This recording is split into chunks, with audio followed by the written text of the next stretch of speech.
share with us on this item?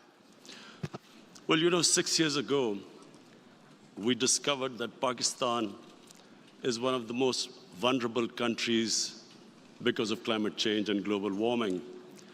80% of all the water in our rivers comes from our glaciers, which are in the Himalayas and in the Karakoram and in the Hindu Kush range. And we found that our glaciers were melting at a much faster pace.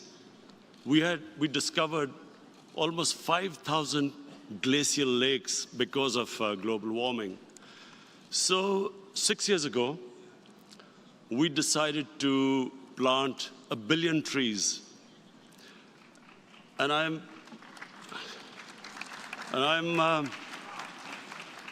very pleased to say that we actually planted 1.1 billion trees in the last 5 years. Now we have set ourselves a target of planting 10 billion trees in Pakistan in the next 5 years.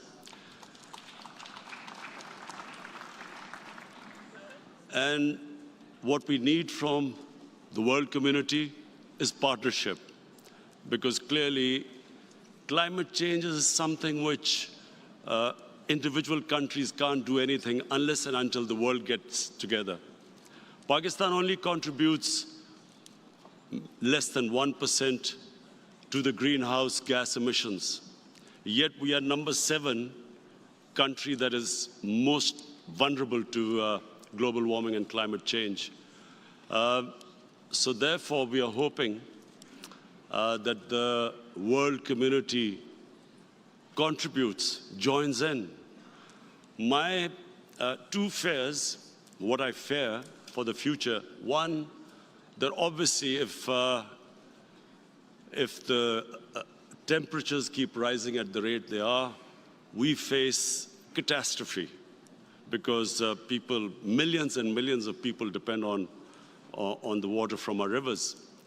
But my other worry is, and this is, I think, even more serious, that the world is not taking it as seriously as it should be.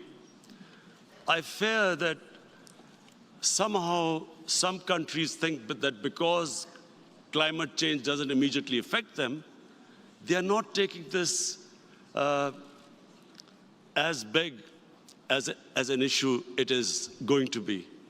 Because eventually, no country will be not affected by climate change. What we feel is that there will be climate refugees.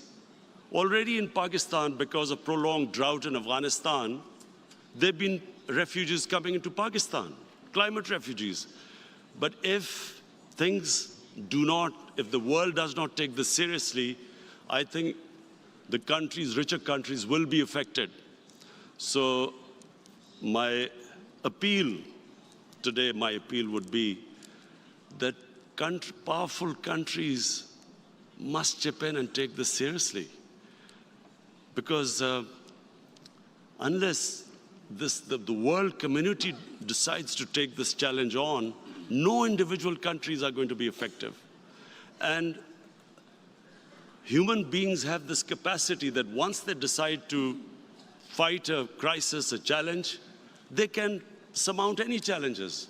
But problem is, do they understand the gravity of the situation? And I hope by the time this conference ends, most of the world leaders do. Thank you. Minister Khan, I understand.